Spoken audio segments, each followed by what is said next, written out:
Hello and welcome to this first look exploring session looking at The Devil is an Ass by Ben Jonson from 1616, originally a King's Men production at the Blackfriars. We are going to take this slow. It is a long play, and sometimes with Ben Jonson we've been a bit mean and we just sort of gabbled through it and said, oh, that didn't really work because we were gabbling through it. We know the play is too long for a comfortable modern production. I mean, we could go long in our hypothetical production going forward. You could start at 6 and have lots of intervals. That's entirely applicable. But we are looking for effectively a cutting strategy, a staging strategy, explicitly with reducing the number of words almost by a third, if not more. It has been done, but this is for our own strategy, and so we're going to take it an act at a time. And as this is designed for an indoor playhouse, at least initially, it has a clear act structure that does actually have a structural sense to it. So in a sense, we'll be looking at each unit of action, and then at the end of the process, we will talk about the overall structure of the play itself. So to look at this first act. It's very rare that we just do an act. This will be an interesting exercise. Or it'll be incredibly tedious and everyone will curse my name. Reading today, the part of Satan is... Hello, I'm Greg. I'm from near Reading, and I think we're in for a devilishly good time. Bomb. Reading Pug today is... Lois, I'm a retired academic in London, enjoying being a little devil. Reading a Wittipol today is... Connor here in London. Reading Iniquity is... Alan, voice in Suffolk. Reading Engine today is... Hi, I'm Lynn. I'm living in the northwestern United States. Reading the Prologue and Francis is... Rachel in Canada. Reading Fitzdottrel is... My name is Alexandra, and I am well equipped. Reading Manly is... Hi, I'm Eric, reporting to you live from No, wait, that's the wrong place. And I'm your host, Robert Crighton. I will be reading stage directions.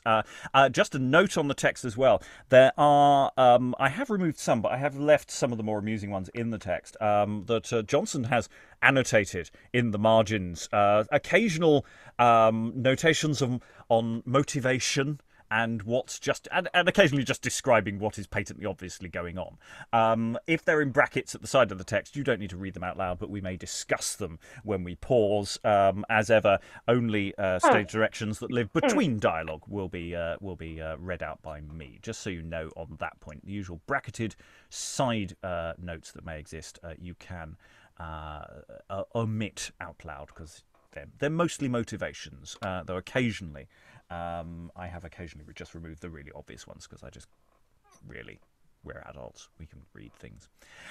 So without further ado, let's have a prologue. Let's find out what the prologue has to say about the play. The Devil is an Ass. That is, today, the name of what you are met for, a new play. Yet, grandees, would you were not come to grace our matter with allowing us no place. Though you presume Satan a subtle thing, and may have heard he's worn in a thumb ring, do not on these presumptions force us to act, in compass of a cheese trencher. This tract will ne'er admit our vice because of yours. Anon, who's worse than you? The fault endures that yourselves make.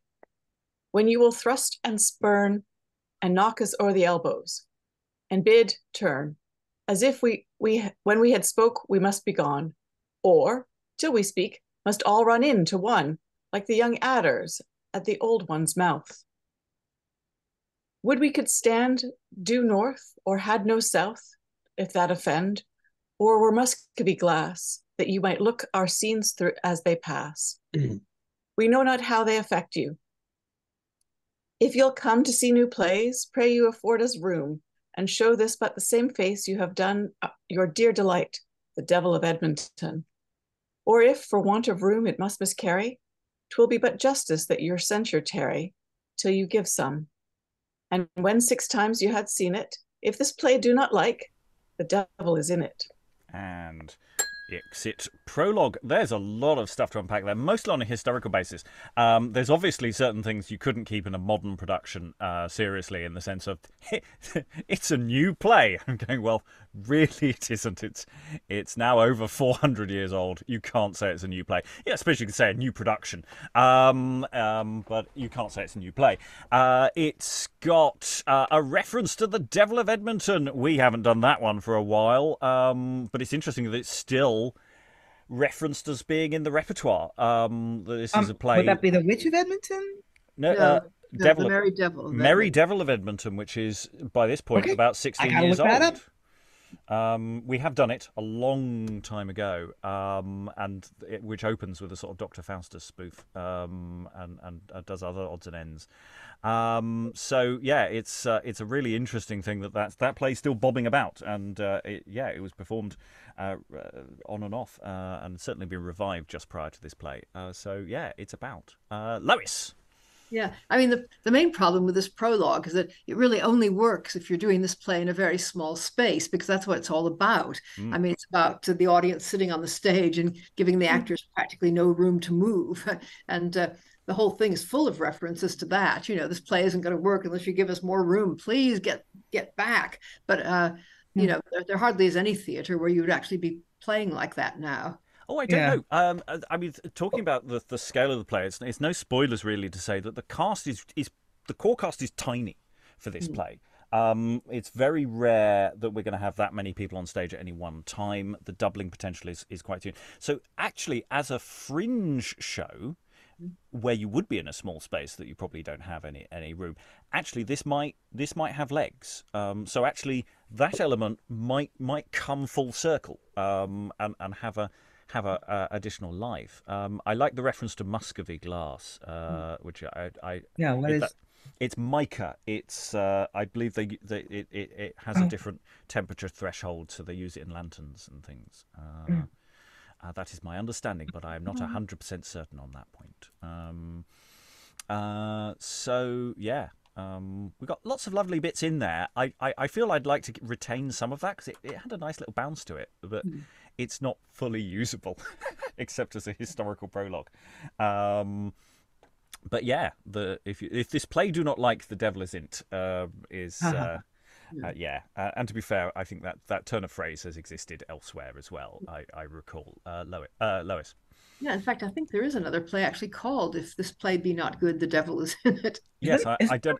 Yeah, I'm assuming it's post this, but it may be pre this. Yeah. We certainly haven't done it yet, but we have edited it. It is available for us to read at some point. I don't know if the devil turns up in it though. I think it's just a thing to the audience going, well, if you don't like the play, you know, that kind of thing. Okay. Any other thoughts on this little prologue, Eric? I like the idea that you have to see the play 6 times. Yeah. When 6 times you've seen it, if this play do not like, it's like, well, clearly you've paid the money, so it doesn't matter. Well, there is an interesting question about repertory, how long a play survives in the repertory, and also to a degree potentially the incentive for the writer to get a bonus. And as you go into the 17th century, there are things about, you know, after a number of performances, there are actors get bonuses and writers get bonuses, and there is this thing in place. So it might be for this company at this particular point in time, if it gets to 6 performances, Ben Jonson gets more money, which would be an incentive for him to put it in the prologue. I'm not absolutely sure on all the details on that, but yeah, Lynn. Yeah, that would make sense. In the restoration, the writer got the proceeds from the 3rd night, isn't it right? So it makes sense that a tradition like that would have been practiced before the restoration, before the interregnum. Yeah. I think Tiffany Stern has written on this point, but I don't have the reference to hand. Anyway, more on that maybe in the future. Act 1, Scene 1, however, we've got rid of the prologue. They've been bundled off stage. Enter the Devil and Pug, and later on we will meet Iniquity. Oh yes, I'm just going to pause you there, Greg, in your wonderful hoeing. But the Zoom is cutting out your hose. Sharper hose. Don't elongate them. Ho, ho, ho, ho, ho, ho, ho. To earth? And why to earth, thou foolish spirit? What wouldst thou do on earth? For that, great chief, as time shall work, I do but ask my month, which every petty puny devil has. Within that term, the court of hell will hear something, may gain a longer grant, perhaps. For what? The laming a poor cow or two? Entering a sow to make her cast her farrow? Or crossing of a market woman's mare twixt this and Tottenham? These were wont to be your main achievements, pug. You have some plots now upon a tonning of ale to stale the yeast, or keep the churn so that the butter come not, spite to the housewife's cord or a hot spit, or some good ribbon of our Kentish town or Hogston you would hang now for a witch, because she will not let you play round robin. Oh, you'll go sour the citizen's cream gets Sunday. She may be accused for it and condemned by a Middlesex jury to the satisfaction of their offended friends, the Londoners' wives, whose teeth were set on edge with it. Foolish fiend! Stay in your place. You know your own strength and stay in your place. Know your own strength and put not beyond the sphere of your activity. You are too dull a devil to be trusted forth in those parts, pug, upon any affair that may concern our name on earth. It is not everyone's work. The state of hell must care whom it employs in point of reputation here about London. You would make, I think, an agent to be sent for to Lancashire, proper enough, or some parts of Northumberland. So you had good instructions, pug. Oh, chief, you do not know, dear chief, what there is in me. Prove me but for a fortnight, for a week, and lend me but a vice to carry with me to practice there with any playfellow, and you will see there will come more upon than you'll imagine, precious chief. What vice? What kind wouldst thou have it of? Why, any. Fraud, or covetousness, or Lady Vanity, or old Iniquity. I'll call him hither. Enter Iniquity, we can infer at this point. What's he calls upon me and would seem to lack a vice? Ere his words be half spoken, I am with him in a trice. Here, there, and everywhere, as the cat is with the mice. True versus iniquitas. Lackest thou cards, friend, or dice? I will teach thee cheat, child, to cog, lie, and swagger, and ever and anon to be drawing forth thy dagger.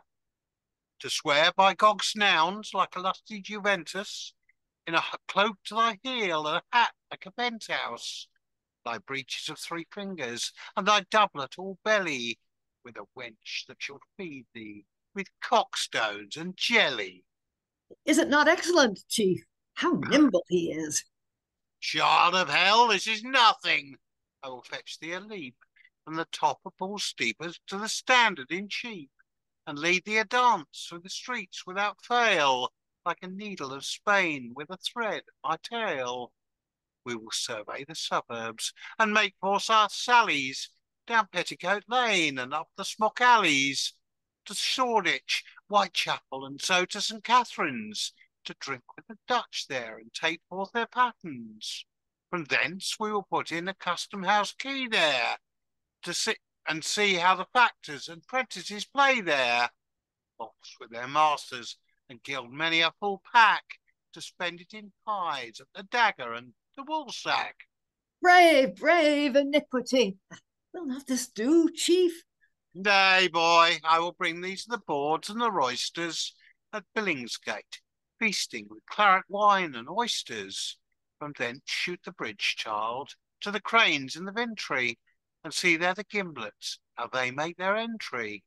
Or if thou hadst rather to strand down to fall against the lawyers come dabbled from Westminster Hall, and mark how they cling with their clients together, like quavy to oak, so velvet to leather. Hot boy, I would show thee. Rare, rare. Oh, peace, dotard! Thou, more ignorant thing that so admirest, art thou the spirit thou seemst, so poor, to chase this for a vice to advance the cause of hell? Now, as vice stands this present year, remember what number it is, 616, and it being but 500, so some 60 above, that's 50 years agone and 6, when every great man had his vice stand by him in his long coat shaking his wooden dagger. I could consent that then this your graver choice might have done that, with his lord chief, the which most of his chamber can do now. But, Pug, as the times are, who is it will receive you? What company will you go to? Or who mix with? Where canst thou carry him, except to taverns, to mount upon a joint stool with a Jew's trump to put down coatley, and that must be to citizens? He ne'er will be admitted there. Where Venor comes, he may perchance entail of a sheriff's dinner, skip with a rhyme. Oh, the table from you nothing until his own may leap into a custard, shall make my lady mayoress and her sisters laugh all their hoods over their shoulders. But this is not that will do. There are other things that are received now upon earth for vices. Stranger, and newer, and changed every hour. They ride them like their horses off their legs, and here they come to hell, whole legions of them every weekend. Sorry, every week tide. We still strive to breed and rear them up new ones, but they do not stand when they come there. They turn them on our hands, and it is feared that they have a stud on their own, or put down ours.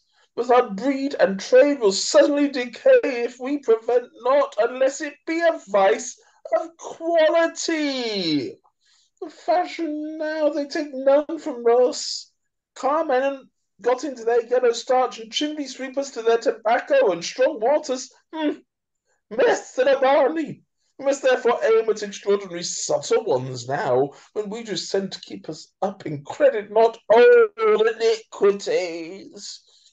Get you even back, sir, to making of your rope of sand again. You are not for the manners nor the times. They have their vices there, most like to virtues. You're going to know apart by any difference. They wear the same cloths, eat the same meat, sleep in the same self-beds, ride in those coaches, or very like 4 horses in a coach as the best men and women, tissue gowns, garters and roses, 80 pound a pair, embroidered stockings, cutwork smocks and shirts, more certain marks of lechery now and pride.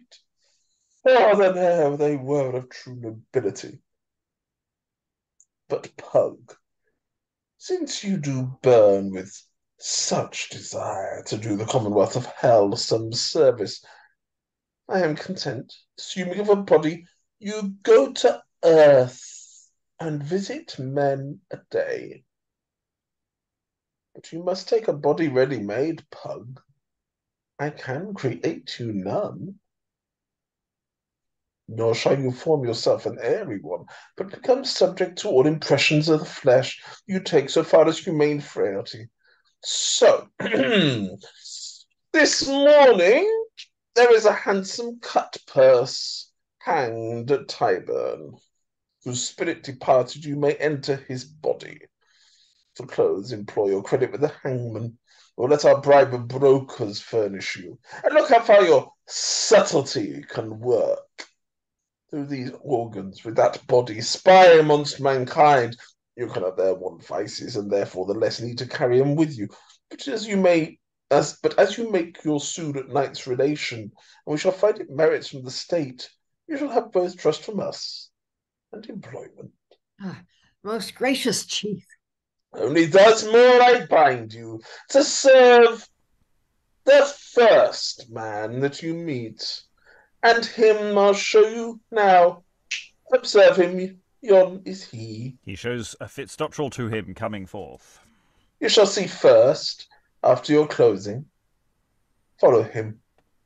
But once engaged, there you must stay and fix, not shift until the midnight cock to crow.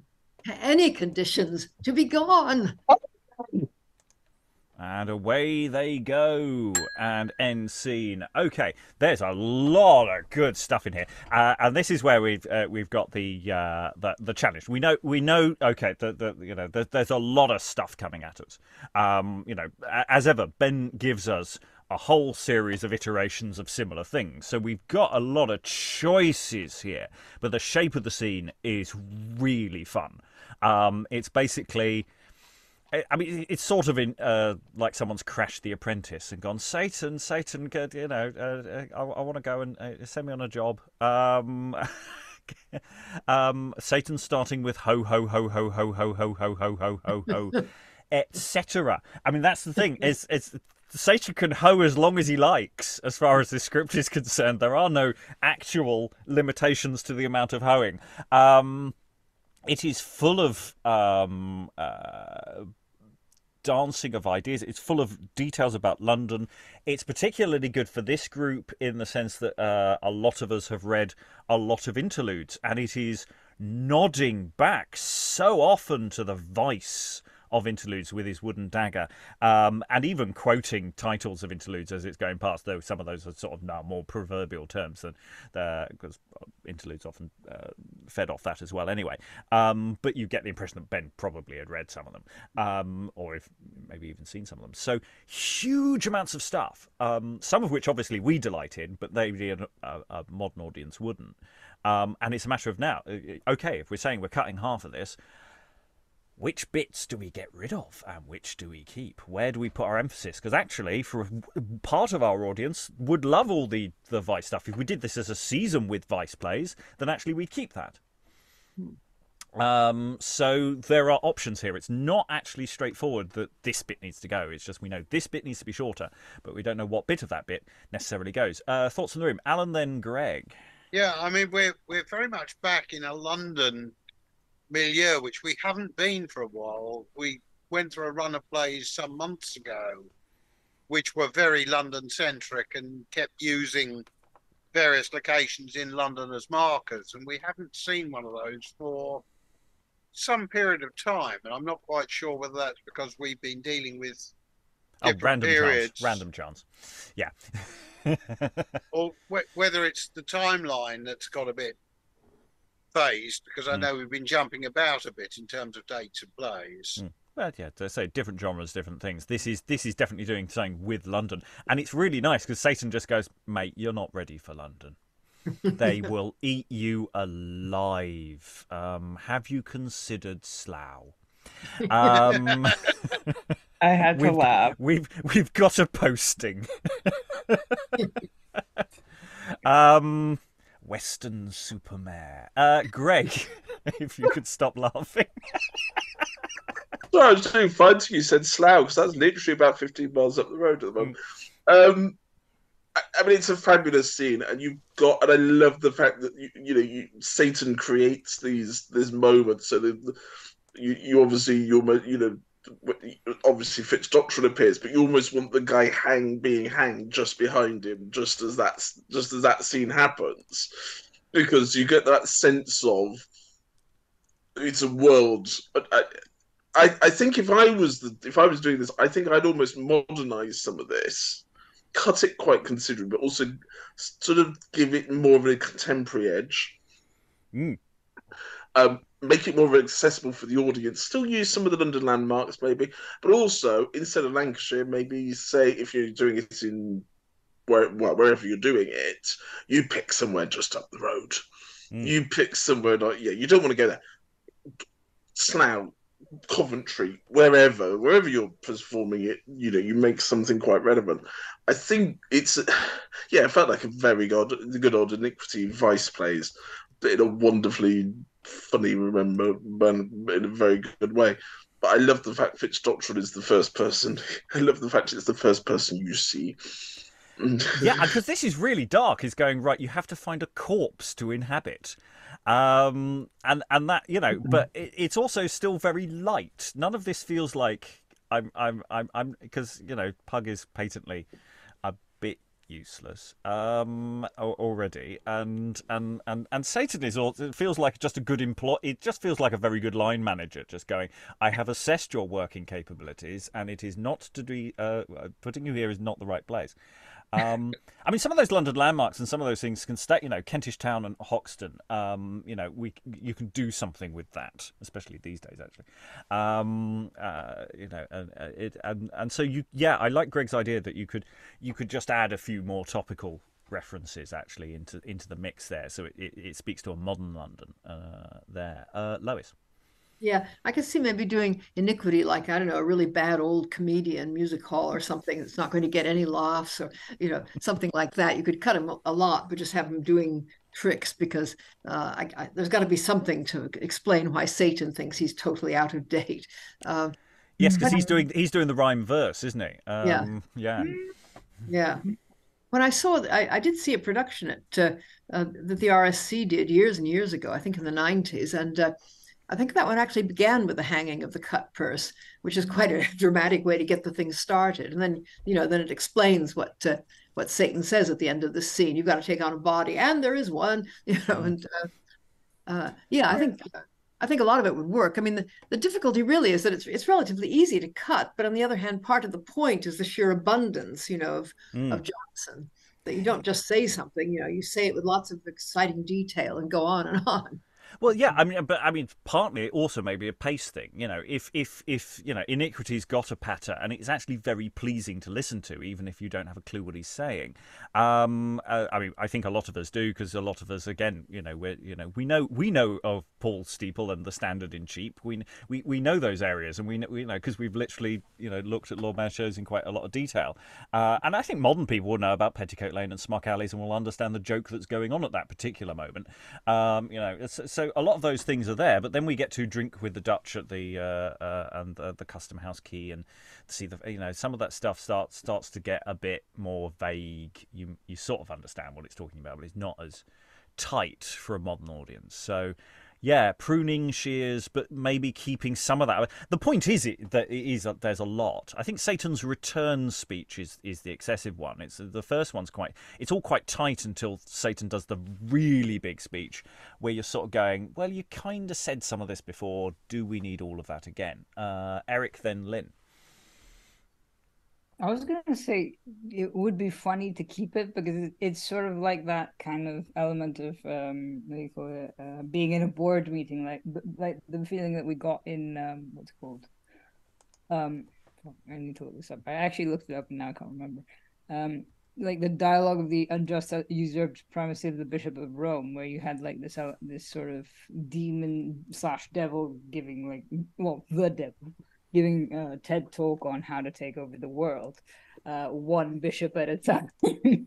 And it was just kind of like the hierarchy of, you know, you've got London and you've got the provinces and the different vice hierarchy as well. So I feel like the longer you make it, the funnier it becomes. There is one advantage to keeping some of the extraneous detail at the beginning in, which is that tuning the audience into Jonson without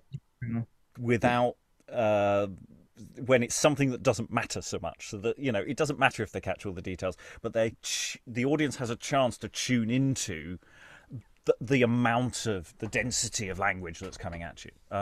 So there might be some stuff that you actually say, no, we'll deliberately keep this in because actually it doesn't matter, you know, hopefully as long as we don't lose the audience completely, that actually it gives you a chance for when we get to the next scene that the audience is sort of now in the zone, because that is sort of one of the big problems with Jonson's especially, but other playwrights of the period as well. Lynn. Yes, I'm already of two minds about cutting and we've only read the first scene. I mean, on the one hand, yes, the devil does go on, and this sort of copia is kind of unnecessary, and the modern audience isn't going to be prepared for that. But in this speech where he's responding to Iniquity, there's just some of what Jonson does really well, the social satire, this, the argument that, oh, old-fashioned vices won't even do anymore, right? People indulge in new vices all the time, like vice and fashion are somehow equivalent. And what's the line about? Yeah, they're newer and they change every day. It's like we got to keep up. And I love this passage where he talks about vices and virtues. You can hardly tell them apart. They wear the same clothes, they eat the same food, they sleep in the same beds, they ride in those coaches. And the things about clothing, which I find particularly interesting, but you have to have some specialized knowledge to understand the significance of that. So I'm really enjoying what he's doing, but I don't know that a typical audience member would. I'm so conflicted. It's a nice conflict to have. I mean, the advantage, of course, we can have our cake and eat it too, because, of course, we can do an audio production which can be completely uncut, and then also an edit that is much shorter, and then a production that does different things. And that there are, I think there are different edits to be taken out of this, depending on what you want to do with the production. And that I really like. Eric and then Alexandra, then we will move on.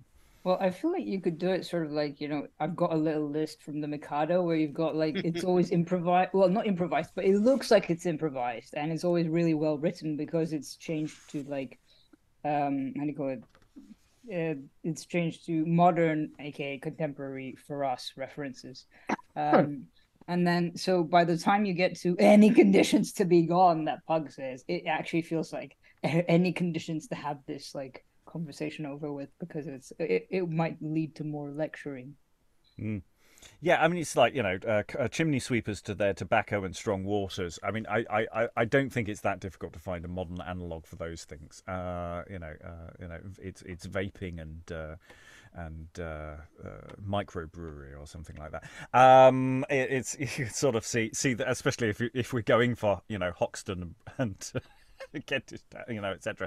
I see a milieu you could play with. Alexandra.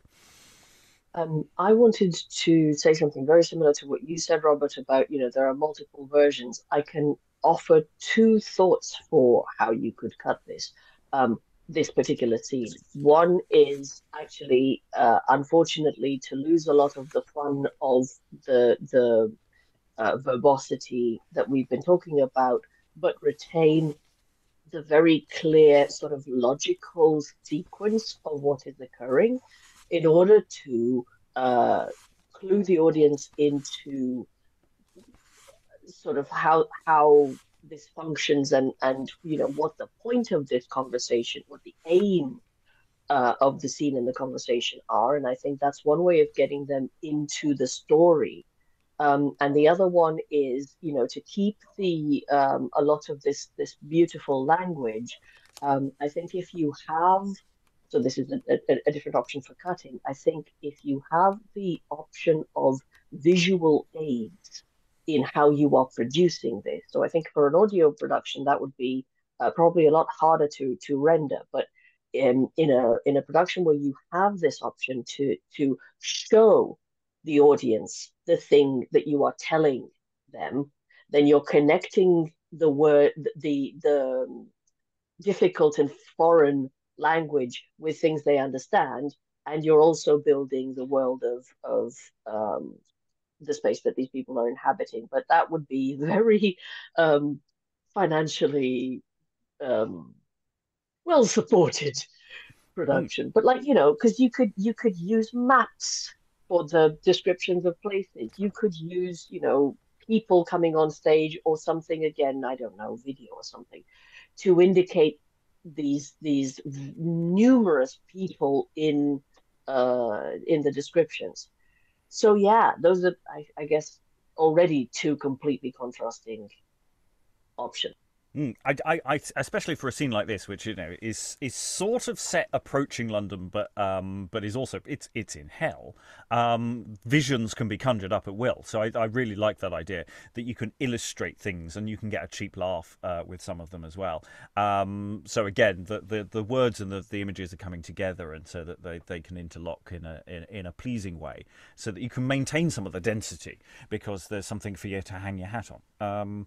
Okay, I think we've had fun in hell. Let us go to an alternative hell called London. Act 1, Scene 2. Enter Fitzdottrel. Aye, they do now name Breton as before. They talked of Gresham and of Dr. Foreman, Franklin, and Fisk, and Savory he was into. But there's not one of these that ever could yet show a man the devil in true sort. They have their crystals, and rings and virgin parchment, and their dead men's skulls, their raven wings, their lights and pentacles with characters. I had seen all these. But would I might see the devil. I would give 100 of these pictures to see him once out of picture. May I prove a cuckold, and that's the one main mortal thing I fear, if I begin not now to think the painters have only made him. Spite, he would be seen one time or other, else he would not let an ancient gentleman of a good house, as most are now in England, the Fitzdottrels, run wild and call upon him thus in vain, as I had done this 12 months. If he be not at all, why are there conjurers? If they be not, why are there laws against them? The best artists of Cambridge, Oxford, Middlesex, and London, these 50 weeks, and London, Essex, and Kent, I have had in pay. Praise him these 50 weeks, and yet it appears not. Death, I shall suspect they can make circles only shortly, and no, but his hard names. They do say he'll meet a man of himself that has a mind to him. He would so. I have a mind and a half for him. He should not be long absent. Prithee come, I long for thee, and I were with child by him, and my wife too. I could not more. Come yet, good Beelzebub. Were he a kind devil and had humanity in him, he would come, but to save one's longing. I should use him well, swear, and with respect, would try me, not as the conjurers do when they erase him, get him in bonds and send him post on errands 1,000 miles. It is preposterous, that, and I believe is the true cause he comes not. And he has reason. Who would be engaged that might live freely as he may do? I swear they are wrong. All. The burnt child dreads the fire. They do not know how to entertain the devil. I would so welcome him, observe his diet, get him his chamber hung with arras, 2 of them, in my own house, lend him my wife's wrought pillows, and as I am an honest man, I think if he had a mind to her too, I should grant him to make our friendship perfect. So I would not to every man. He but hear me now, and should come to me in a brave young shape, and take me at my word. Who's this? And we'll just pause as Pug appears to Fitzdottrel. But we'll just take in the epic nature of that speech. I think this is an important point that we have this in other plays as well. But the basic way to invite the devil into your life is literally to just invite the devil into your life. There seems to be some sort of personal prop that Fitzdottrel has on him that is an image of Satan, of some sort of picture that is of the devil. I don't know if it's the front cover of Dr. Faustus or something. It's there's something going on there that isn't quite clear what that's supposed to be. Lois. Yeah, I don't know. I thought that there could conceivably be coins. I mean, I'd give a lot of money to have him, and there are pictures on coins. But yeah, it's something something. But yeah, he spent quite a long time just going, oh, wouldn't it be lovely to give my soul over to the Satan? And he gets pug. Sort of a low rent version of but that's the thing. Having called on the devil, a devil turns up. I mean, and that's the thing. And again, there's a lot of nice stuff in that. That's the kind of speech where I'm going. You work with the actor to trim that back, actually, to say what is the actor, rather than by fiat. I think there's actually you can find a way of saying, because a lot of that's again, it's really good stuff. It's just there's a lot of really good stuff. It's very annoying, but it's also great at the same time. Eric. I was gonna say it's kind of like I can't remember where I saw this. I think I maybe had a sticker of this somewhere or something. The devil you have summoned is not available at present. Leave a message, and just like sort of, it just would be funny to have it like sort of an endless, thing of being on hold for the devil. Well, actually, I was thinking it was more like, I'm afraid the devil you requested is not available, but we have a substitution. So it's like when you order online shopping and they turn up and you ordered apples, but we've got some courgettes. Is that okay? You ordered Mephistopheles. We brought you pug. Lynn.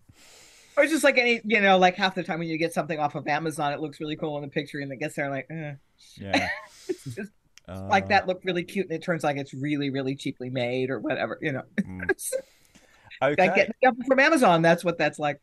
Yeah, well, I'm not suggesting for a second that it's run by demons, but maybe who knows? See whether I edit that out when the video goes out online.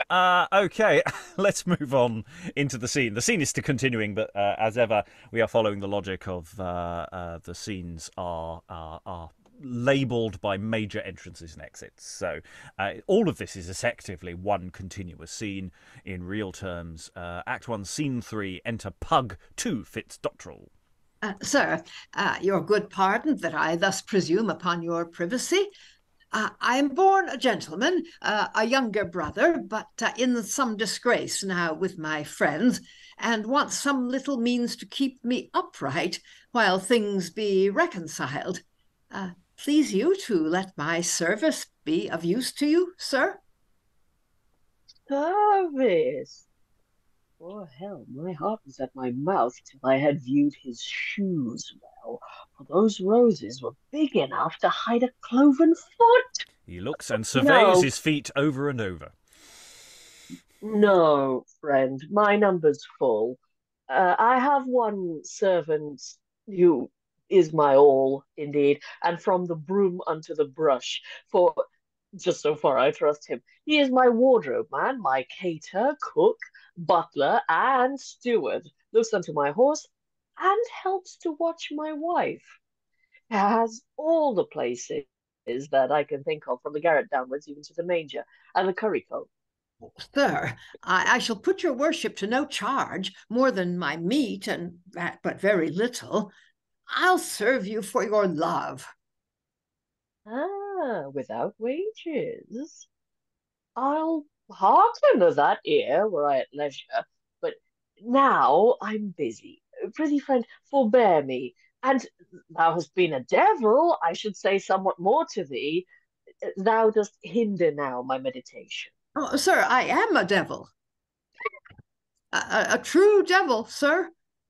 Nay, now you lie. Under your favour, friend, for I'll not quarrel. I looked of your feet afore. You cannot coven me. Your shoes not cloven, sir. You are whole foot. And he views his feet again. Sir, that's a popular error, deceives many. But I am that, I tell you. What's your name? My name is Devil, sir. Say'st thou true? Indeed, sir. Splendidness of omen it is! What countryman? Derbyshire, sir, about the peak.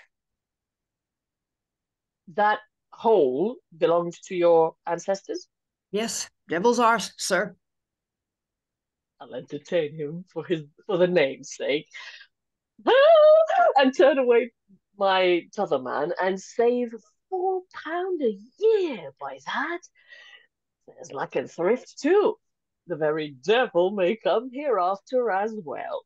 Friend, I receive you. But withal, I acquaint you aforehand, if you offend me, I must beat you. It is a kind of exercise I use and cannot be without. Yes, if I do not offend, you can be sure. Faith, Devil, very hardy.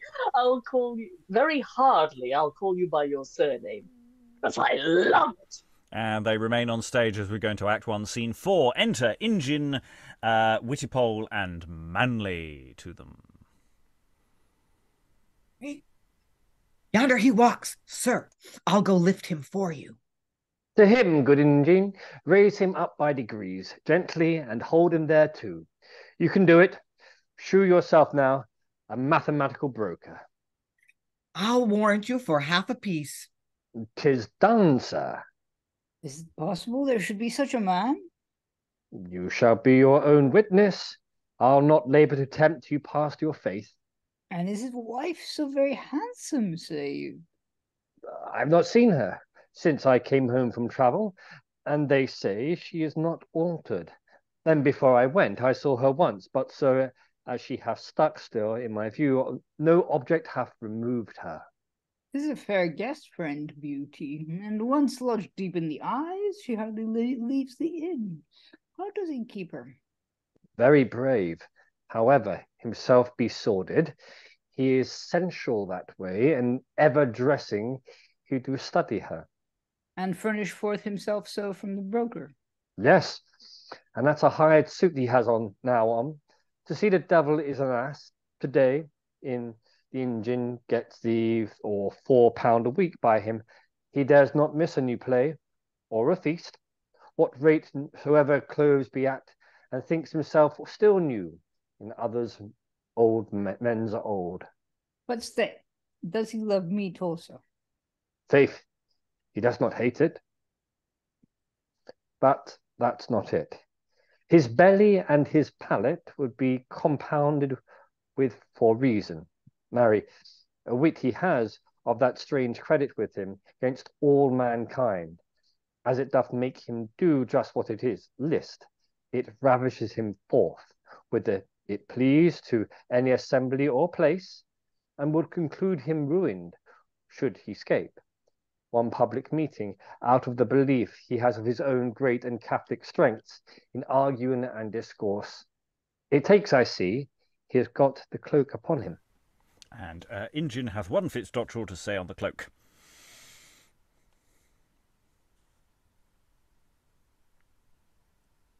Fitzdottrel. A fair garment, by my faith, Injin. It was never made, sir, for £60, I assure you. 'Twill yield 30. The plush, sir, costs £3 10 a yard, and then the lace and velvet. I shall, Injin, be looked at prettily in it. Art thou sure the play is played tonight? Here's the bill, sir. I had forgotten. I'm sorry. I was waiting for the stage direction. Sorry, I did say I was muted. He gives him the playbill. I had forgot to give it to you. Ah, the devil. I will not lose you, sirrah. But, Injin, think you the gallant is so furious in his folly, so mad upon the matter that he'll part with his cloak upon these terms? Trust not your engine. Break me into pieces else, as you would do a rotten tame crane or any old rusty jack that had not one true wheel in him. Do a talk with him. I shall do that to satisfy you, Injin, and myself too. With your leave, gentlemen. And he turns to Wittipol. Which of you is it so mere idolater to my wife's beauty, and so very prodigal unto my patience, that for the short parley of one swift hour quarter with my wife, he will depart with, let me see, this cloak here, the price of folly? Sir, are you the man? I am the Vertner, sir. Good time. Your name is Wittipol? The same, sir. And has told me you have travelled lately. That I have, sir.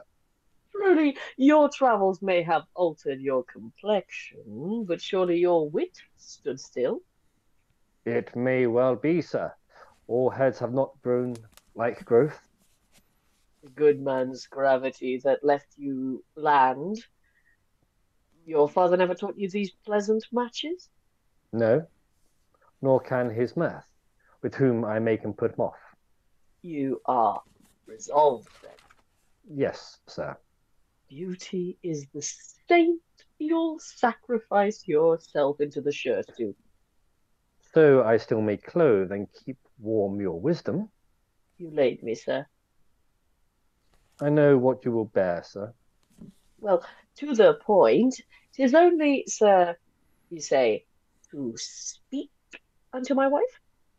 Only to speak to her. And in my presence. In your very presence. And in my hearing. In your hearing, so you interrupt us not.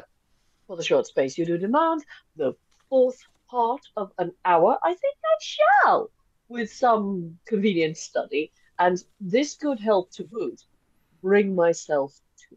He shrugs himself up in the cloak. I ask no more.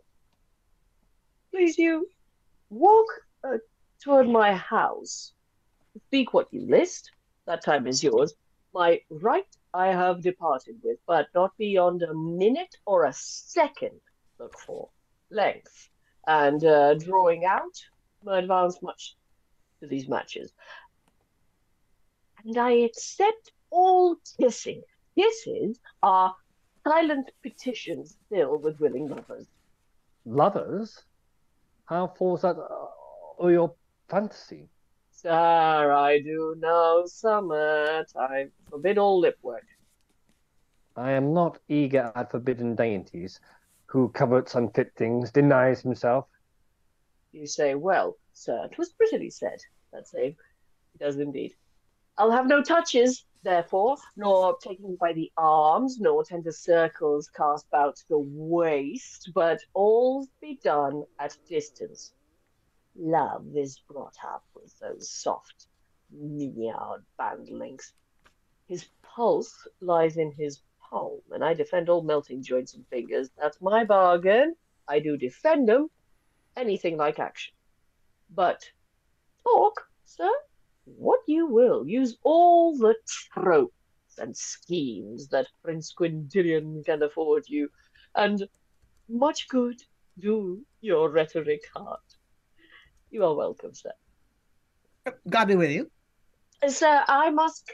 That's not my line. Sir, I must condition to have this gentleman by a witness. Well, I am content, so he be silent. Yes, sir. Come, Deville, I'll make your room straight, but I'll show you first to your mistress, who's no common one, you must conceive, that brings this gain to see her. I hope thou broughtst me good luck. I shall do it, sir. And they exit. There we will pause for a bit. So, here some of the sort of narrative flow might be a little confused. Anyone a little confused with what that exchange was all about? Okay, so this would be something that I think would be a bit more clearer because visually, because we were talking about earlier the question of what was being held in his hand. It's a playbill. The players just told us what it is. It's a playbill for a play called The Devil is an Ass. So Fitzdottrel wants to go and see The Devil is an Ass, and he's holding the playbill for The Devil is an Ass, which has presumably a picture of the devil on it, which is why he's talking about the devil when he comes on stage at the beginning.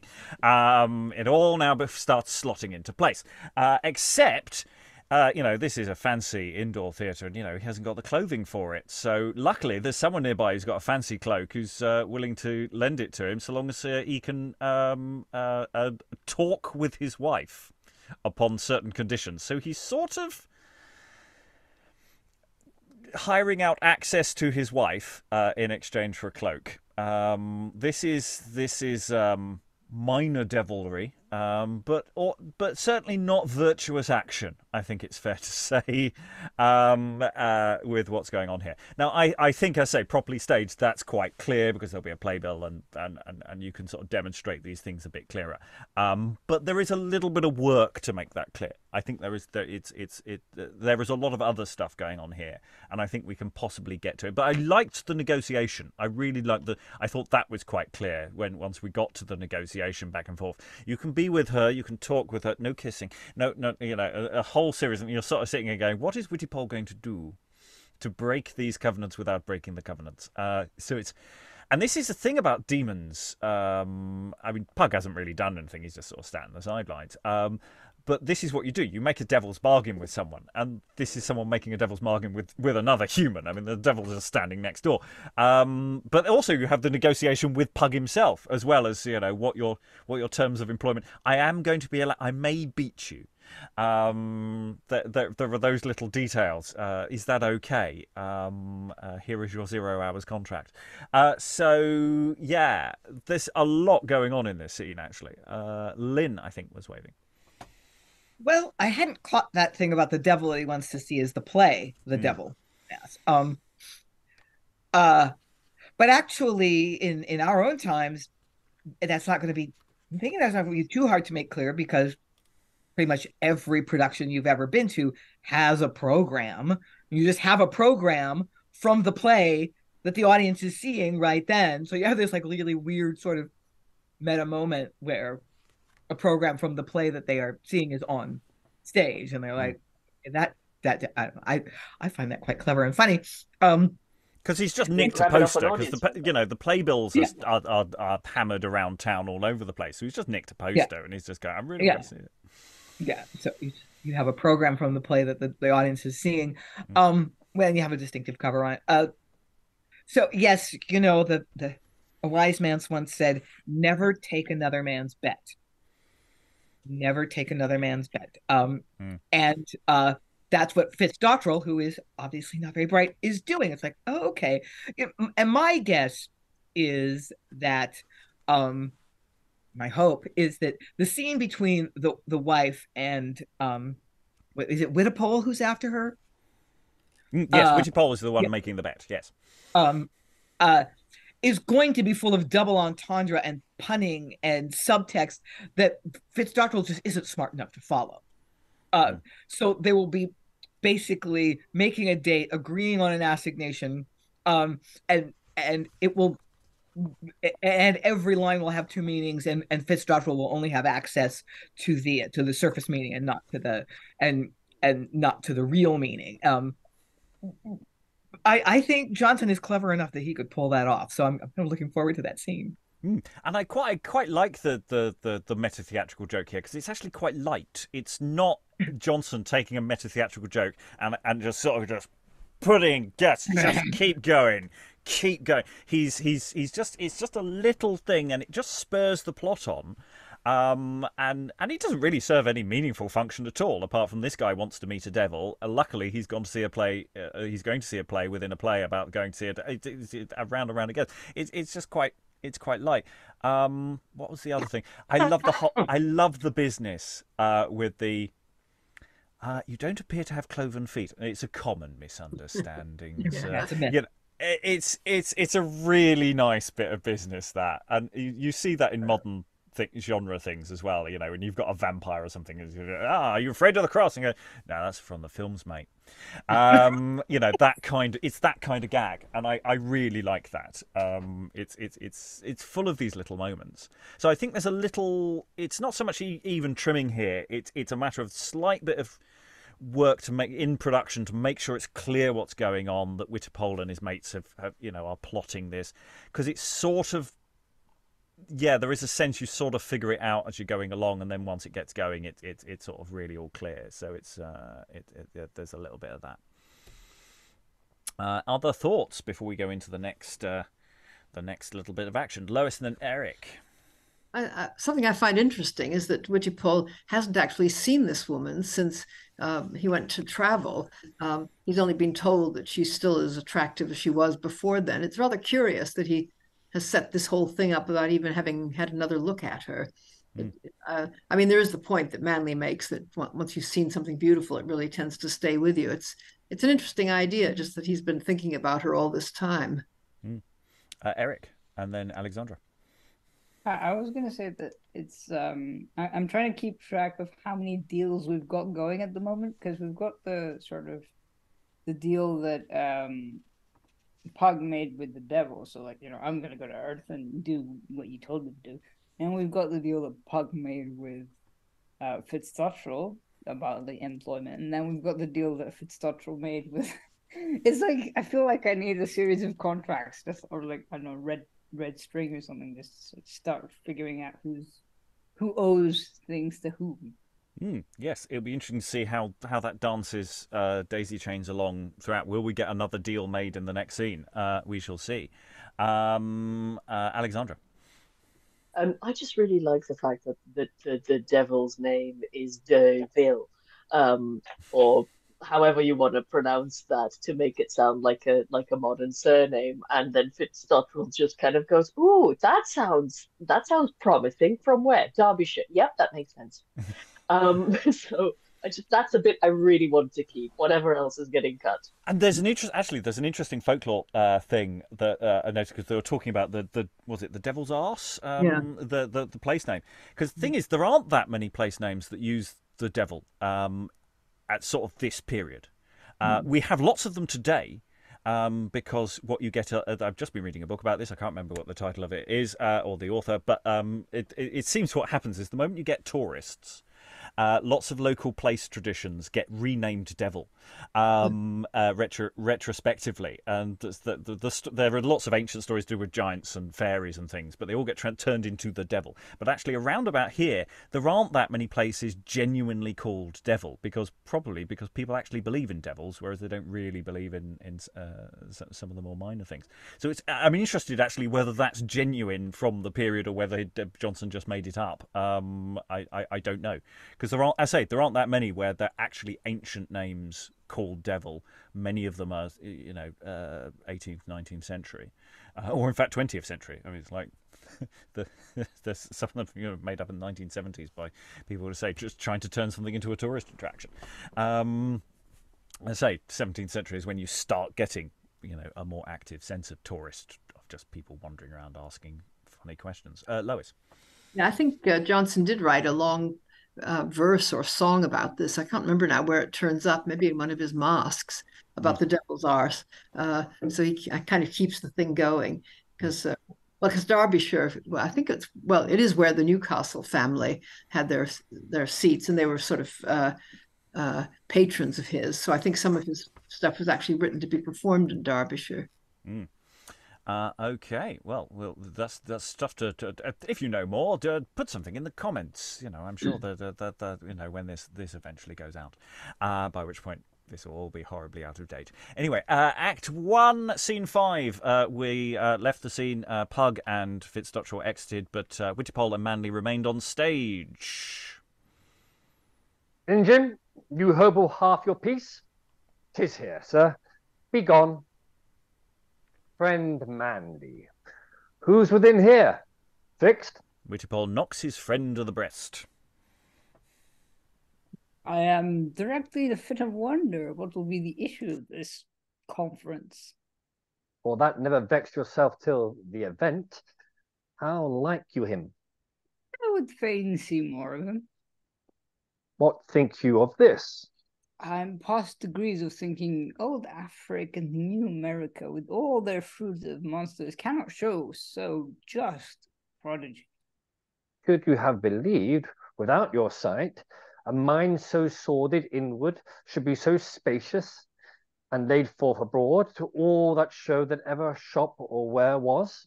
I believe anything now, though I confess his vices are the most extremities I ever knew in nature. But why loves he the devil so? Oh, sir, for hidden treasure he hopes to find, and has proposed himself so infinite a mass as to recover.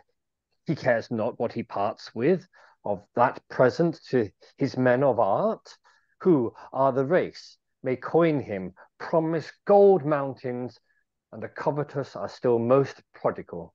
But have you faith that he will hold his bargain? Oh, dear sir, he will not offer it. Fear him not. I know him. One baseness still accompanies another. See, he is here already, and his wife too. A wondrous handsome creature, as I live. And having discussed them, enter Fitzdottrel and Mistress Fitzdottrel, Francis, to Wittipol and Manley. Come, wife, this is the gentleman. Need blush not. What do you mean, sir? Are you your reason?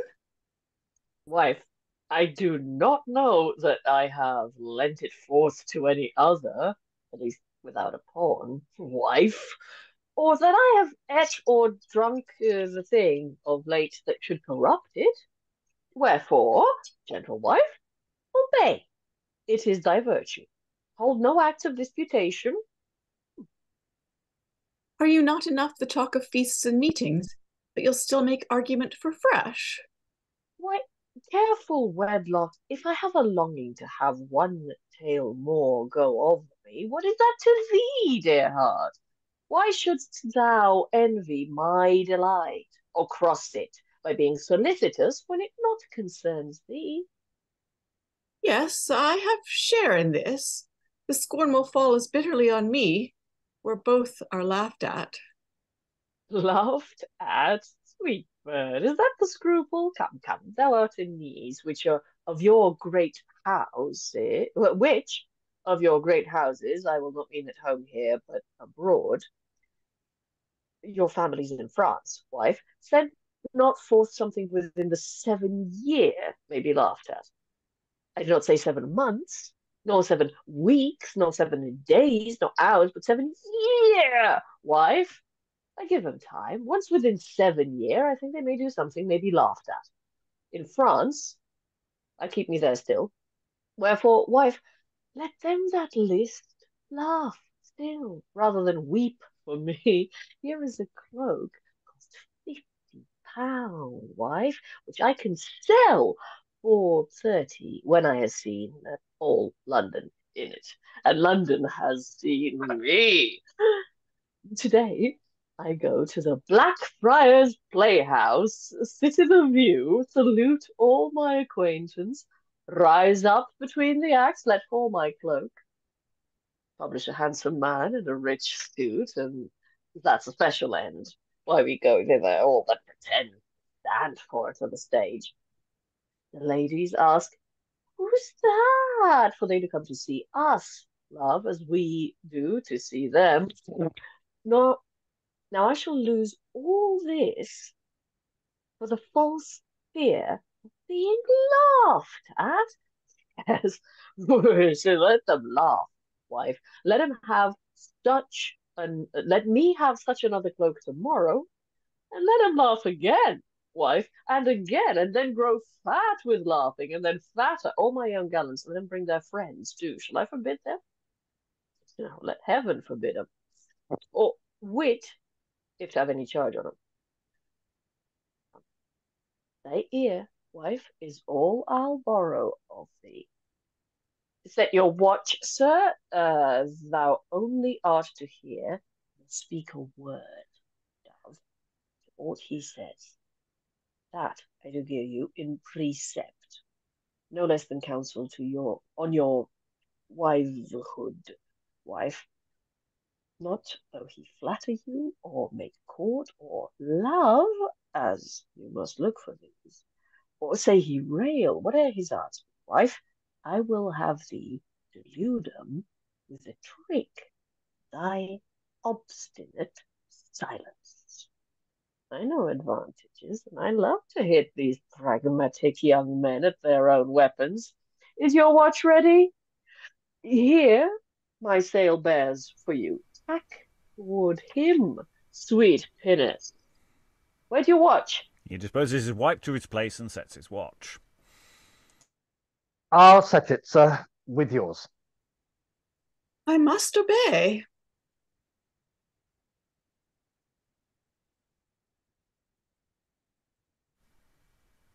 Her Manly? modesty seems to suffer with her beauty, and so if his folly were way, it were worth pity. Now, that's right. Begin, sir. But first, let me repeat the contract briefly. I am, sir, to enjoy this cloak I stand in freely and as your gift, upon condition you may as freely speak here to my spouse your quarter of an hour, always keeping the measured distance of your yard or more from my said spouse, and in my sight and hearing. This is your covenant. Yes, but you'll allow for this time spent now? Set him so much back. I think I shall not need it. Well, begin, sir. There is your bouncer, not beyond that rush. If you interrupt me, sir, I shall discloak you. The time I have purchased, lady, is but short, and therefore I employ it thriftily. I hope I stand nearer to my pardon. I am not here to tell you you are fair, or lovely, or how well you dress, lady. I'll save myself the eloquence of your glass, which can speak these things better to you than I. And 'tis a knowledge wherein fools may be as wise as a court parliament. Nor come I with any prejudice or doubt that you should, to the notice of your own work, need least revelation. She's a simple woman, knows not her good, whoever knows her ill, and all her characters. That you are the wife to such much blasted flesh as scarce hath soul, instead of salt to keep it sweet, I think. I will ask no witness to prove. The cold sheets that you lie in, with the watching candle that sees how dull to any thaw of beauty, pieces and quarters, half and whole night sometimes, the devil given a fine square, and your husband doth leave you, quitting here his proper circle for a much worse, in the walks of Lincoln's Inn, under the elms, to expect the fiend in a vein, there will confess for you. I could look for this gear. And what a daughter of darkness he does make you, locked up from all society or object. Your eye not let to look upon a face, under a conjurer or some mournful one, hollow and lean like his, by any great means. And now I make your own to sensible sufferings without the extraordinary aids of spells or spirits, may assure you, lady, for my part, I protest against all such practice. I work by no false arts, medicines, or charms, to be said forward and backward. No, I accept. Sir, I shall ease you. Oh, Having offered to discloak him, he remains mum.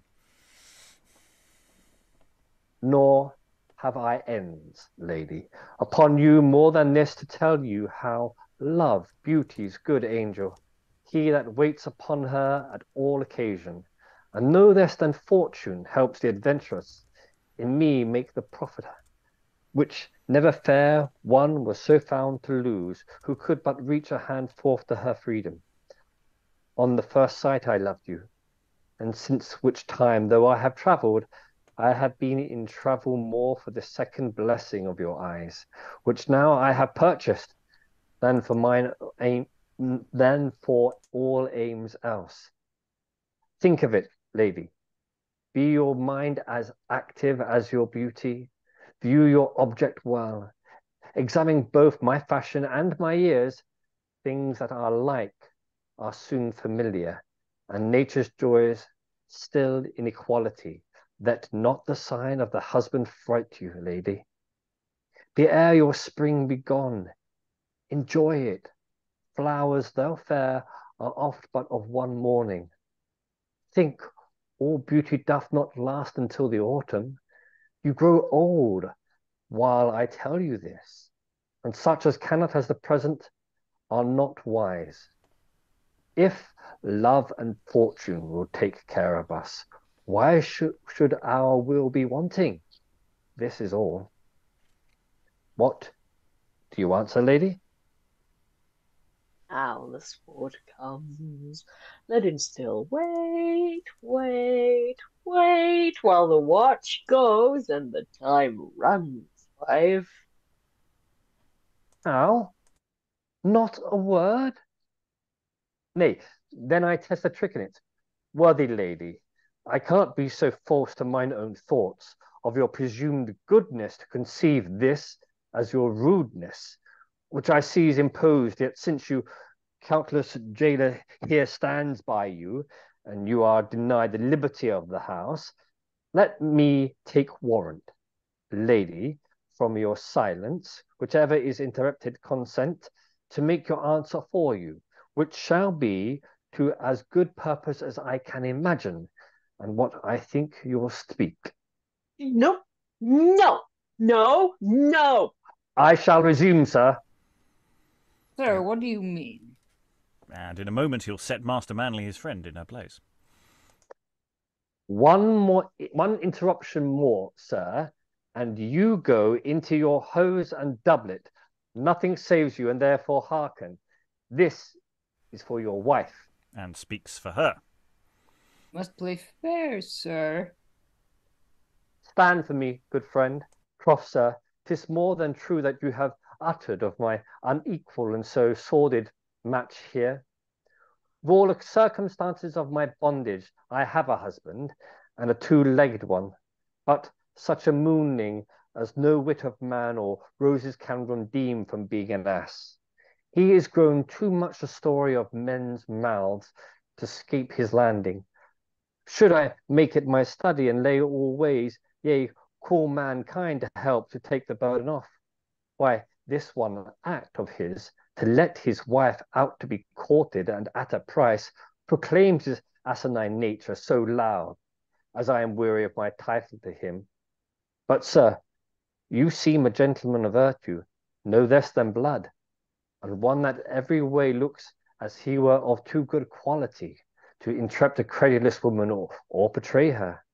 Since you have paid thus dear, sir, for a visit, and made such a venture on your wit and charge, merely to see me, or at most to speak to me, I were too stupid, or what's worse, ingrate, not to return your venture.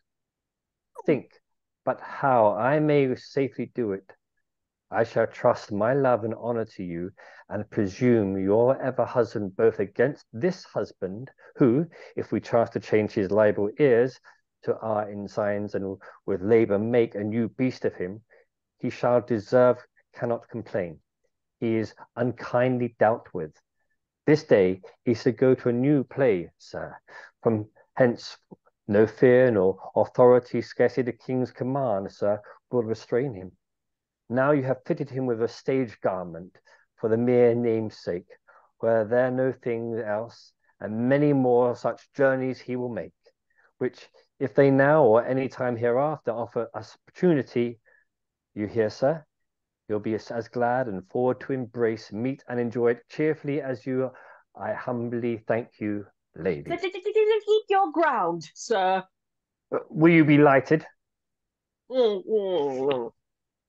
And but I am, by the said contract, thus to take my leave of you, and at this envious distance, I had thought our lips ere this to seal the happy mixture of made of our souls, but we must both now yield to the necessity.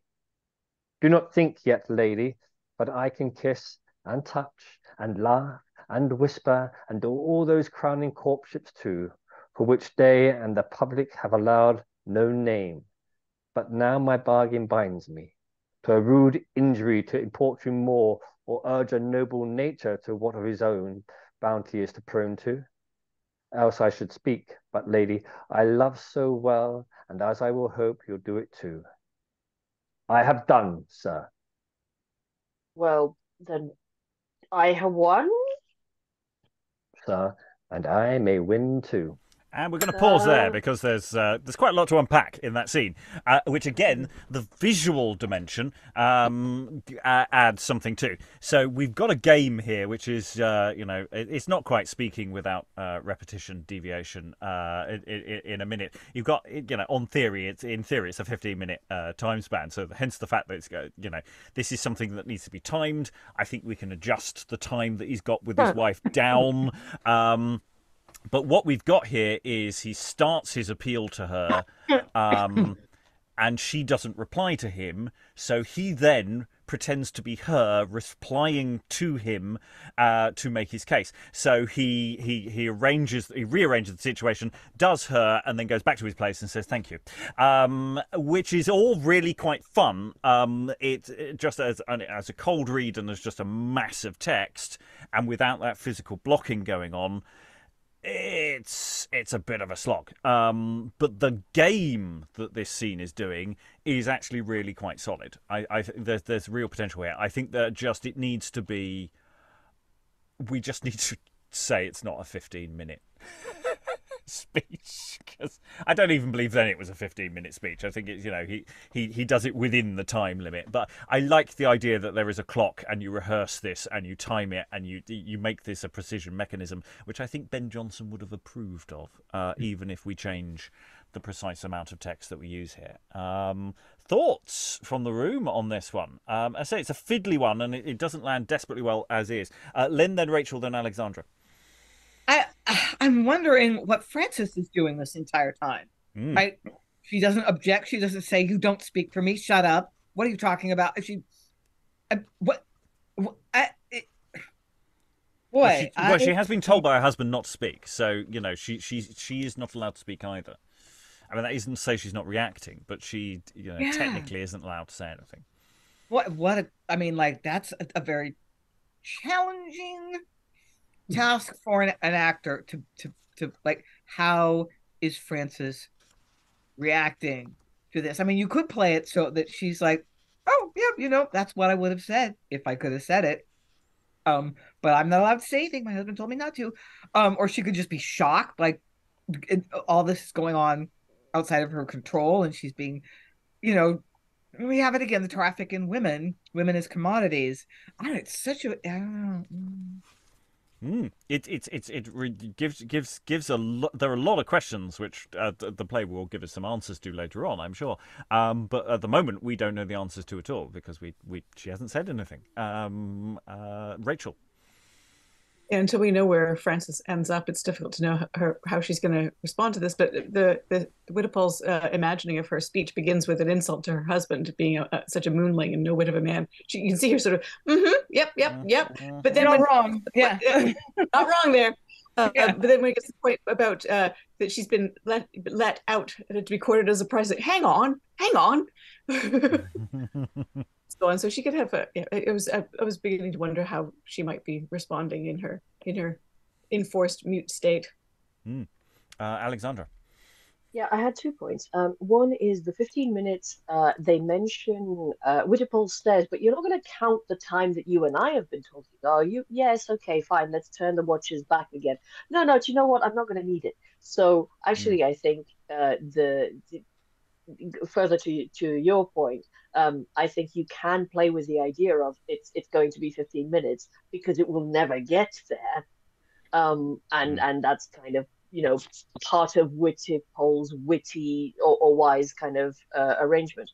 Regarding the wife, I imagine that she would have been expected to just stand there looking inscrutable or something. But I agree, it's a massive challenge, but it's also a great chance for visual and physical comedy, which once more, if we did this as an audio, if anyone put this together as an audio piece, I think would lose that wonderful opportunity for that actor to do a hell of a lot. And I think also, I've been sneaking in little reactions for Fitzdottrel, but I think Fitzdottrel similarly can have an entire world occurring while of feelings occurring while the speeches are happening, or the conversations happening. Regarding cuts, I think Wittipol's loving pleas could certainly be reduced significantly, because the joy is not in his professing of his interest in her. It's in him flipping things over and going, and now I will play her part. And that one's full of wonderful insults to her husband and nice little hints that she'd be interested back, which I think are wonderful to keep. Yes, I mean, it's a game. That's the important thing. There is an underlying game. We know what the joke is. Well, we do now. We might not as we're reading it, but we do definitely know what the joke is now. And that gives you something to play. That gives you something to work with. And to a degree, actually, some of the dialogue, what is actually being... Sometimes when we have a game situation, the actual precise dialogue isn't as important as the game that is being played by all the actors. So you could manipulate this text quite a lot. And it's also a thing of how quickly he's going, especially if he's running out of time. Some of those things as well. And of course, we all know that on-stage time is always a lie. It's like, how many times have we seen in film or television thing, how long have I been here? Oh, 20 minutes. No, you haven't. It's been 3. That is clearly not true. Why the hell have you not done it? Has no one taken a stopwatch to this script? So there's always a little bit of that in there. But I think you could, after rehearsals, decide how many minutes he gives him, because I quite like the idea that there's a giant timer somewhere. It's just got a big digital clock counting down, and that's another game the actors have to play with. Can you do it within the time? And that creates an interesting different tension as well, potentially. That might be excessive. That might be director faff stuff that is extra needed than not. Anyway, we have to finish this act, so we have to complete the scene. There isn't a lot to go before we complete the act, but there is some business to go. So the baton's been handed back to Fitzdottrel. Who's won? I've won, but maybe I've won too. Oh yes. It is me, but I'm terribly sorry. I've lost the line.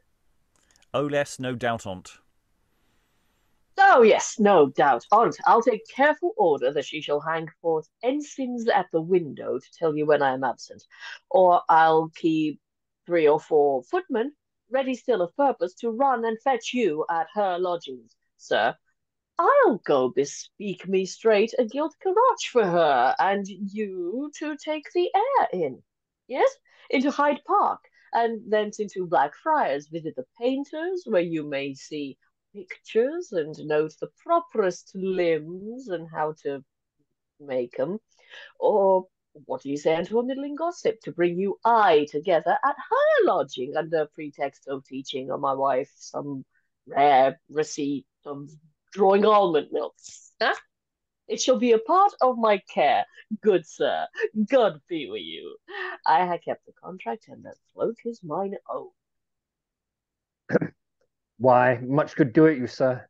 It may fall out that you have bought a deer, though I have not sold it. Pretty riddle. Fare you well, good sir. Wife, your face this way, look on me, and think you have had a wicked dream. Wife, and forget it. Yes, having turned his wife around. This is the strangest motion I ever saw. Now, wife, sits this fair cloak the worse upon me for my great sufferings, or your little patience? Huh? They laugh, you think? Why, sir, and you might see it. What thought they have of you may soon be soon collected by the young gentleman's speech. Young gentleman? Death, you are in love with him, aren't you? Could he not be named the gentleman without the young? Up to your cabin again. My cage, you were best to call it. Yes, sing there. You'd fain be making blancmange with him at your mother's. I know you. Go, get you up. How now, what say you, Deville? As she exits, enter Pug to Engine and Fitzdottrel. Here is one Engine, sir, desires to speak with you. I thought he brought some news of a broker. Well, let him come in, good Deville. Fetch him else. Oh, My fine engine. What's the affair? More cheats? No, sir. The wit, the brain, the great projector I told you of is newly come to town. Where, engine? I brought him. He's without. Ere he pulled off his boots, sir, but so followed for businesses. But what is a projector, I would conceive? Why, one, sir, that projects ways to enrich men, or to make them great, by suits, by marriages, by undertakings according as he sees they humour it. Can he not conjure at all? I think he can, sir, to tell you true. But do you know, of late, the state hath ta'en much note of them, and compelled them to enter in such great bonds they dare not practice. 'Tis true, and I lie fallow for it the while. Oh, sir, you'll grow the richer for the rest. I hope I shall, but Injin, you do talk somewhat too much o' my courses. My cloak customer could tell me strange particulars. By my means. How should he have 'em else? You do not know, sir, what he has, and by what arts.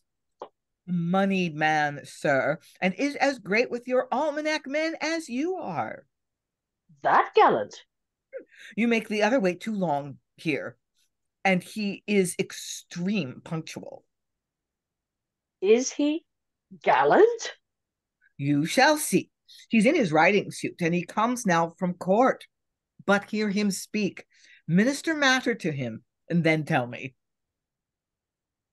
And they exit, and that is the end of the act. So setting up a next bit of business, and in an indoor context, there will be a little bit of an interval, but I think it is also designed so that it can be performed elsewhere if necessary. But we shall see if there are any necessary act breaks as opposed to inferred.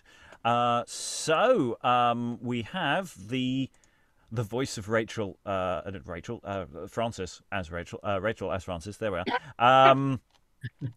At the end of the scene, and it's interesting. The turning his wife about is like, that suggests that she's staring at the other guy, and it's like, no, look over here, please. There's something that suggests business. Potentially there. So there's all that, and then there's just this at the end of the scene. We're setting up the next plot. Just a little setup, just a hint. It's not going into any great detail about what's coming next, but there is a broker, and that's going to lead to something in some fashion. But I'm sure that will be explicated in more detail at the beginning of the next act. Any thoughts about the closing there in of that bit of business, as it were? Lynn? Yeah, I mean, I said this in the chat. I mean, this play is certainly concerned to make us feel that whatever happens to Fitzdottrel, he deserves it. I mean, like, yeah, what a tool. Well, he thinks he's got a good bargain out of it. Is that he's got a cloak? It's a good cloak. He's going to get everyone to look at him in his cloak. We didn't talk earlier about what he plans to do with the cloak. He goes at great detail, which is the kind of thing that theatre historians love, which an audience may not. Into great detail about, hey, I'm going to turn up at the Blackfriars. I'm going to do all this stuff. Everyone's going to see me at the theatre. It's going to be great, and it gives that impression of what an indoor playhouse some of the audience are like, which is, again, to quote Lynn there, tools. Basically, they are. Yeah, there are some people who turn up at these places who are patently complete arses, and Jonson is quite happily just to say that to their faces, and I'm sure they're delighted to be called out. As they will people like that will be literally sitting potentially on the stage directly in front of the actors saying this. So there is a sort of feedback loop going on here between audience, because audiences love being insulted. They adore it. It's one of these weird things. So yeah, any other thoughts about this scene before we go into final thoughts about the play overall? No, I think we're scened out. Okay. Oh, Eric has a thought.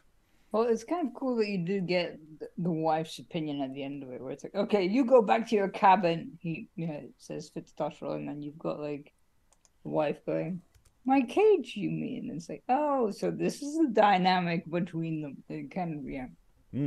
And this isn't the first play, nor indeed will it be the last play to feature a wife who is being effectively caged in a household by a jealous husband. I mean, Jonson has already done it, possibly more than once by this point, and other people are doing it all over the shop. So it is a thing, and is an element of excess. I mean, it's the early modern period is not short of vices, but locking your wife up is at the extreme range of behaviours. Even then. Any more? Okay, we're going to go into final thoughts then. So we've done Act 1. I think we've got a pretty good handle on it. It functions really well. And it's the case of shaping the text as to what we want to keep. Thing about the first act is often that it's setting up a lot of characters, so you can't cut as much as you might do later on, because you're establishing people and you don't want to lose that. I think we've already talked about some of the things.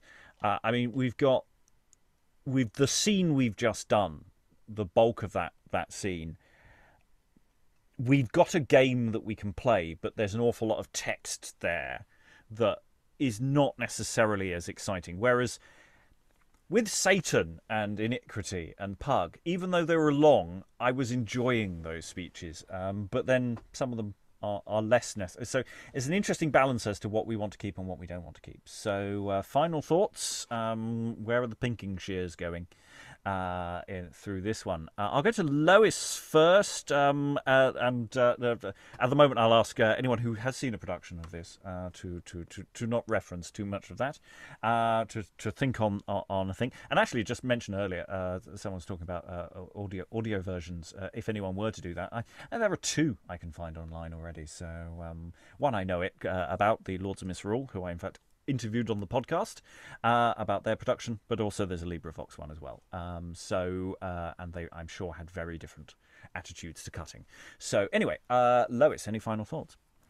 No, I think it's very well set up. I mean, you've got both the suspense about what's going to happen to Pug. You can pretty much predict, and then what's going to happen to Wittipol and Francis. Will he succeed? I think some of his speech is rather beautiful. I mean, that "you grow old while I tell you this," it's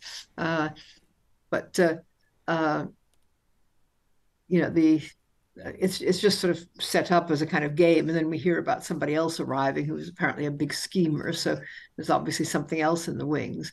Yeah, it's and that last scene. Obviously, there are reactions all around. I mean, probably more reactions from Fitzdottrel, since he has to keep hearing himself insulted and hearing Wittipol hint that since he's absent quite often, that's the bit, I guess, that Fitzdottrel wonders whether Engine is somehow given this fact away to Wittipol, because why does Wittipol know that there are times when Francis will be alone and he might get a chance to see her.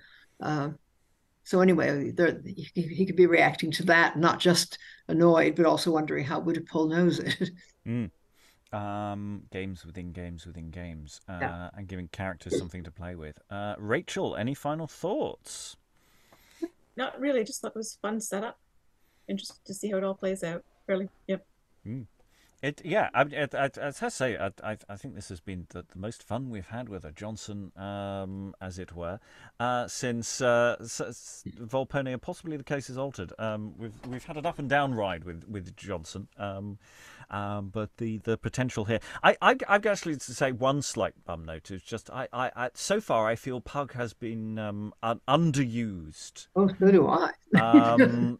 It's like we get this great setup and then he hasn't, he's acquired someone, but he's not actually really done anything or influenced or had an effect. So I'm hoping we will get more Pug within this action. We shall see. Alexandra, any final thoughts?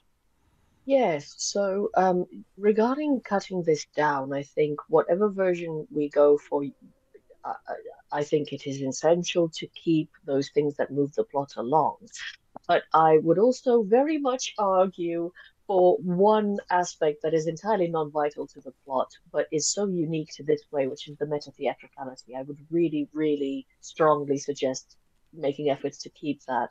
And I think it would be wonderful, for a production to really localize it to wherever it is, the production in the way that this play does. With I'm going to the Blackfriars Playhouse. I mean, you could easily.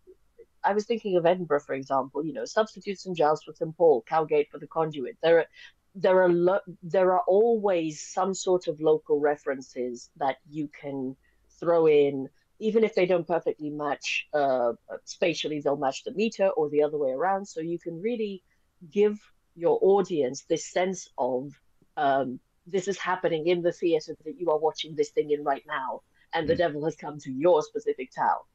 And I really want that to be the bit that's kept, along with whatever else the editor decides. Yeah, I mean, it's like you've got to rename the theatre to the theatre you happen to be in. That's inevitable, and actually that slightly switches what I said earlier about the prologue, because the prologue is, here we are met today for this new play, and I think that needs to be kept as a conceit that this is a new play. Look, we've got the programme. The prologue comes on with the prologue or the playbill that Fitzdottrel picks up and goes, I want to see. I think that actually needs to be there and is layered in, because actually that's part of the effect that we're going for here. And I agree on that level. It's got that, and that would be a loss, because it's all about someone who goes to the theatre all the time, and there are different in jokes I'm sure you could do depending on what venue you're in. Connor, any final thoughts? You had a unbelievably massive speech, occasionally punctuated by people giving you the opportunity to breathe. Thank you for that. I'm not really getting it. It's a strange part.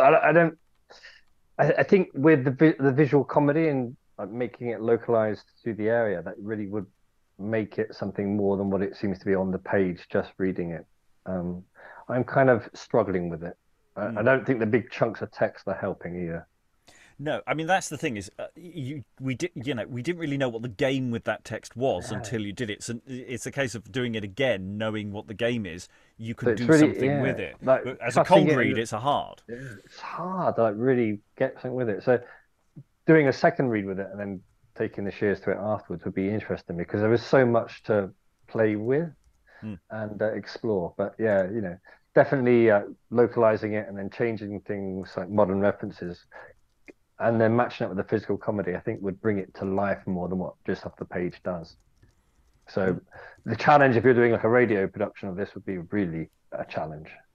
But, yeah, well, I mean, there are advantages. I mean, Wittipol's performance, he's doing the voice of the we can intimate something there without getting too silly with it. But you're right, it's a very visual play, isn't it?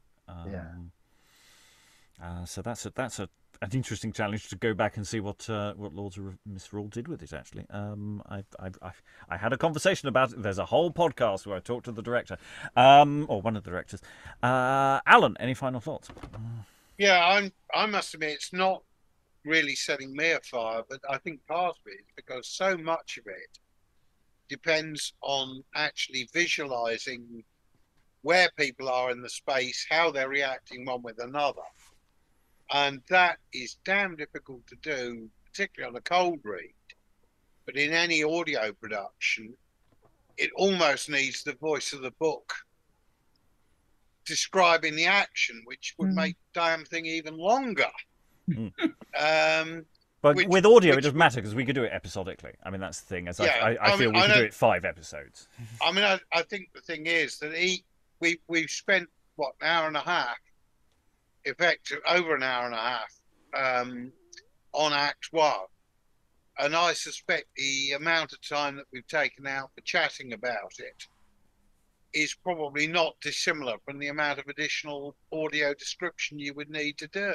No, I don't think that's fair. I mean, you may need some things to indicate. You know, for example, with the game of with the wife and in impersonation, we may be adding additional minor interruptions from Fitzdottrel and more no shush stuff. I don't think it's as hard to intimate what's going on there as is laid in. I don't think you need to It is in the dialogue to a degree, but we would need to add a few minor lines of, you be there, I'll be, now I am you, and that's about it really. I don't think there's that much there. Certainly, the uncut is we've covered about 45 minutes probably of material potentially here.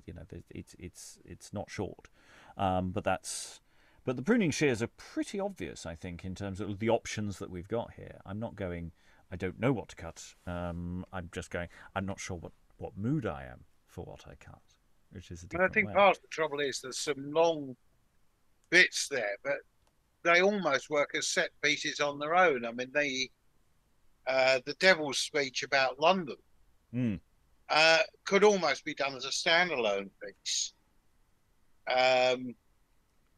It would require a bit of backgrounding, but that I could almost see that being done as a standalone cabaret type number. In fact, I have already done that with the opening scene. I did a show. I didn't know that. No. No, I did a version. I did a sketch show about Satan. It basically did Satan, This Is Your Life, and and there was a sequence which was I did The Apprentice basically. So I had the various apprentice demons going down to earth, and I used. There's another apprentice, slightly rubbish demon. I think it might be the Merry Devil of Edmonton. I might have used the scene from the opening scene of that, and sort of weaved them together as basically Satan's just face palming constantly about the workforce he had around him. It wasn't perfect, but it was quite fun. Eric, any final thoughts? I mean, I've seen a production of this, but I don't remember much of it. So anyway, that's an advantage, I guess. It's because this scene is all up to this point, this act has been all set up. It's kind of hard to get it if you don't, because the language is hard to parse even if you read it twice. I think if you're not used to Jonson, basically, half the time I had little idea what I was saying, but I think that's just me being sort of possibly dense and just tired. I think it is genuinely dense. I mean, this is dense Jonson text, and that's why I was talking about the tuning in earlier. You are not alone. We have called it the wall of words before, and that's the thing. Sorry, carry on. But yeah, I think sort of in a play type set. I mean, as in, if you were producing this, obviously you would have to make choices, and having made those choices, it would be easier to understand. Hopefully for the audience as well, because otherwise they wouldn't come, and they would want their money back, which would be bad. But I do like the shtick about okay, I will wear this coat which is worth £50, and then I will sell it for £30, and then having got his use. But he doesn't really do that, does he? Fitzdottrel kind of claims he will, but it's sort of dancing around in his mind as a possibility. Oh yeah, I mean, he hasn't done anything, but he's got the cloak. He can now do the thing he said, but he hasn't had any time to do it yet. He's just presumably preening. And this is the thing: the cloak has to be, pucker good cloak. You can't, this point is that clothing was incredibly valuable because you didn't buy clothes very often. You bought stuff and it lasted, except for these new fancy people who constantly bind themselves and use, in every man out of his humor. The guy who's trying to follow the other guy. There's this extremely wealthy person who's constantly changing his clothes, and the follower of fashion constantly keeps coming on and seeing him going, oh no, I've got to buy another. I haven't got enough money to keep up with fashion. It's changed again already, and it's it's incredibly expensive stuff and incredibly difficult to do. So when you're trying to follow, the kind of stuff coming out of the court of James, I mean, Christ, you haven't got a hope if you're further down the social scale. Lynn, any final thoughts? Yeah, I mean, I think that's a good point, because that's that you just made, Rob, about clothing, because that's a way in which our culture has changed. Before the Industrial Revolution, clothing was extremely labor intensive. So I mean, the whole thing of fast fashion, it just didn't exist. I mean, there's some things that the Industrial Revolution didn't change that much. Housing, I mean, it still takes a lot of labor to build a house, and it lasts for a long time. So the way its cost is amortized over time is different. But things that were affected by mechanization, clothing and food. So when we talk about like what was a pound worth in 1600, it's hard to say, because different prices have gone up at different rates. But anyway, yeah, the clothing was almost kind of currency, because it was so valuable and labor intensive, and that's changed. And so, yeah, what are you going to do about that? But what I was going to say is, it's funny. I had a reaction similar to Alexandra's. The first part of this, particularly, I was thinking, wouldn't it be funny to do an adaptation of this set in Portland, Oregon, which is the nearest metropolitan area to me, because Portland, bless them, the culture of that city is very much driven by trendiness. There are trendy places to eat and certain ways of dressing, that I mean, you know, an ice cream place and a donut place where their line is always around the block, and the products are just weird. But it's fashionable. It's like, that really matters in Portland. So I just I think that of the momentness is part of what made this text work at the time, and to really make it fun, you would want to try to preserve that, bring that forward, and make it about whatever community you're producing it in, and that that meta-theatrical and metacultural element, I think could make it really, really fun. Yeah, and audiences love jokes at their own expense. They love that. I did a team building event for I don't know, Hewlett Packard or something, and like the jokes that the organizer had written about people in the audience, where it was like, hold for laugh, hold for laugh, hold for laugh, hold for laugh, hold for laugh, hold for laugh. The joke's not that funny, but the audience thought it was hilarious. So yeah, I would want to preserve that about this play. I have other thoughts, particularly about the gender politics, but I think I'm going to save that. I think we got 5 sessions. So. Yeah, we're going to gather more data on that, and there's a lot more to come on that front. Yeah, just on at this stage, and this isn't exactly a spoiler, certainly for the first half of the play, first 3 acts, because everyone here has got a schedule of parts, is, the core of this cast is 5 or 6 parts.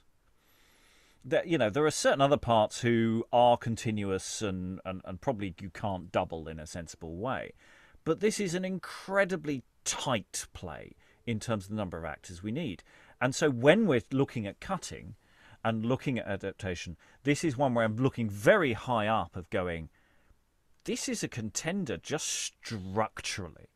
Because if we wanted to create a production of an early modern play, most of the time we're looking at 10, 12 or so actors.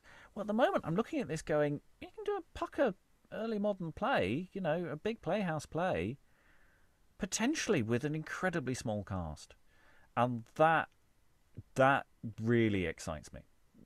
It doesn't happen very often. There are a handful of plays where I'm going, I really want to look at this, because, and it means we could probably do a second look quite quickly, because odds on we struggled with doing second looks because we don't necessarily have the 12 or more people in the room that we'd need to do a play straight through, because we can do cunning doubling things for first looks, but second looks we've sort of got to make it make sense. So we struggled a bit. So this is going quite high up on my return to list already. I mean, Act 4 and Act 5 I haven't double checked. I'm fairly certain are still relatively small, But we shall see whether this is a contender on that strength. Any more for any more? I think I've gone round the room once, but anyone's got anything else? Otherwise, I will close the session now. It's been a really interesting little session. I have enjoyed this very much. A lot to do. I think that's fair to say. But it's got proper proper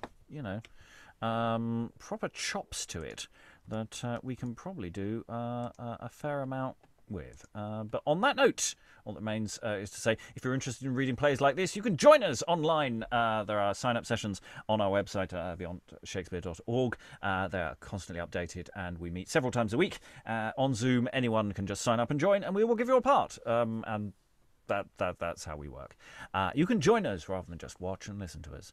But till next time, all that remains to thank all the wonderful readers for all their wonderful reading. Thank you very much, everyone, and goodbye. Yes, devil's arse.